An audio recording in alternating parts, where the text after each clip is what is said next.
So one thing you might have heard is pull the gun into your shoulder, right? I'm sure that's usually one of the first things people hear when they talk about holding a rifle. Pull it into your shoulder nice and tight. Yes and no, okay? So the issues we see with pulling the gun into the shoulder is that the more people do it, the more that sight starts kicking around. And if you're a right-handed shooter, especially, it starts to go off to the right and settle to the right, and you gotta pull it back. So when it comes to the pulling the shoulder or pulling into our shoulder, think about it like this. Which way does recoil go on the gun? It goes this way, right? So why would I pull in the direction that the gun is reciprocating or recoiling? If I'm gonna counter recoil or manage recoil, wouldn't I put pressure in the opposite direction? You know what I'm saying?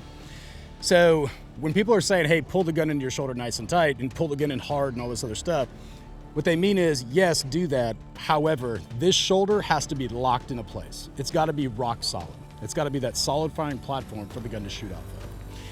And the downside of that is people get so focused on pulling the gun into the shoulder this way that they forget about the shoulder itself. And then we start seeing all that blading and that craning of the neck and the head and everything else.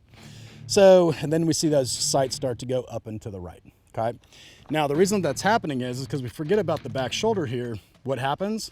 It relaxes and that pressure goes off. Instead of all around it, it's on the inside edge. The gun's gonna take that path of least resistance and kick out to the side. So if you're gonna pull the gun into your shoulder, simply just make sure that shoulder is nice, big, and flat, and it's not gonna move anywhere when I do it.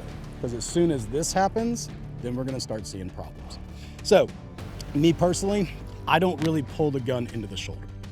Instead, when we say flat, hold, and wedge, I just think about taking these 2 points of contact, my shoulder and my hand, and just kind of going, boop, right? Just kind of tighten it up a little bit and firming it up within those 2 points.